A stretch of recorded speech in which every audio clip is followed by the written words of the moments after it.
Hi and welcome. We are Sonica and my name is Christian. We are the founders of the LoveWork solution. Do you ever have the experience in relationship when you're trying to talk about something that's really bugging you and you bring it to your partner and it just ends up blowing up into this huge big fight and you don't end up feeling heard and they get defensive and pretty soon you're fighting about you don't even know what? Yeah, you have a good intention when you bring something up, but it backfires and you either get less listening or less communication and it just doesn't go how you want it to. You end up hearing or saying things like, "Why do you always have to criticize me like that? You know, you don't listen to me and care about my needs." What do you mean? I'm right here in front of you." No, you don't care about what's important to me. What?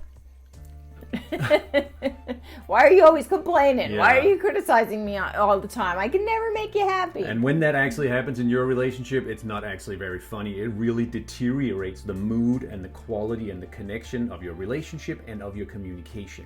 So that is why we are offering a mini workshop entitled How to Replace Complaints and Criticism with Constructive Dialogue. Yep, constructive communication is what we're going for. It is crucial that we find ways to replace the complaints and criticism with constructive communication because that's what we're trying to do, right?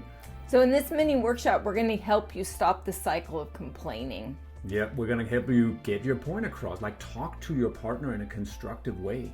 We're going to help you find compassion in disagreements. Yeah, help you relieve the tension and the stress that arises from this unsuccessful communication. And just find some easier ways to de-escalate the situation when you're in the middle of a big blow up. Yeah, and we're going to teach you some really powerful techniques for communicating and we'll guide you through how to actually do them with your partner on the spot. And give you an opportunity to reconnect. Yeah. So you leave a conversation feeling good instead of worse. Yeah, so check out the information, the practical information somewhere else on this page, and we really hope to see you for how to replace complaints and criticism with constructive communication.